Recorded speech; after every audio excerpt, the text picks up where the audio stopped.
Get ready for another Switchblade. I'm the Flannel Fox Tim Swernick, and I reviewed AeternoBlade on the Nintendo Switch.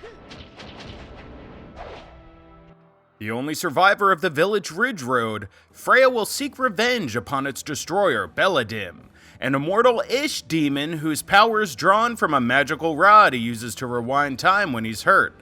Freya will hack and slash her way through multiple 2.5D dimensions in her journey to annihilate him.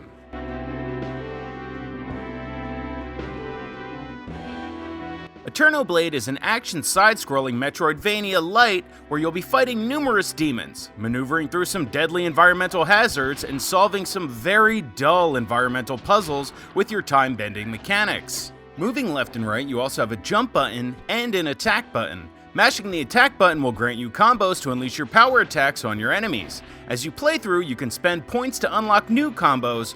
While it's a fun idea, you can achieve the same thing if you just repeatedly mash the attack button. It is fun to try new combos, but the AI is so mindless that they don't really pose any sort of a challenge. In my opinion, the strongest part of AeternoBlade is the boss fights. In certain boss fights built to make you utilize some of the time bending and rewinding mechanics, you can just button mash the attack button and slash your way to victory. But some boss fights that you'll encounter on your journey are genuinely fantastic. Learning their goofy attack patterns and double jumping out of the way at just the right time was a blast.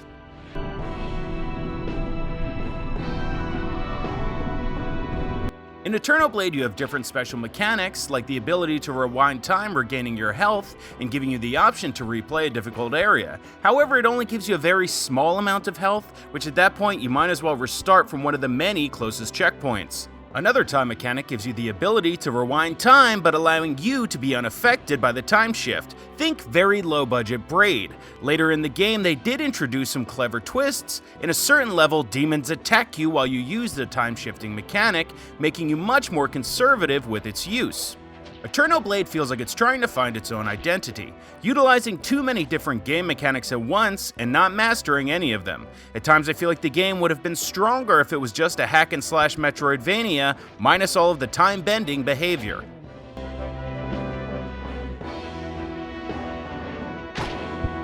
When I first jumped into AeternoBlade, I didn't like it at all. With janky time-bending mechanics, dull AI, and uncreative environmental puzzles that certainly leave a lot to be desired. However, over time, this messy hack and slash sorta grows on you. Even the art style is nostalgic to earlier 3D titles. Eventually learning my double jump, which made the boss fights even more fun, it made playing AeternoBlade a little more like comfort food. While it's not a great game, and it's certainly not for everyone, some gamers will certainly appreciate this sort of slasher. That's why I'm giving AeternoBlade a 6.5 out of 10.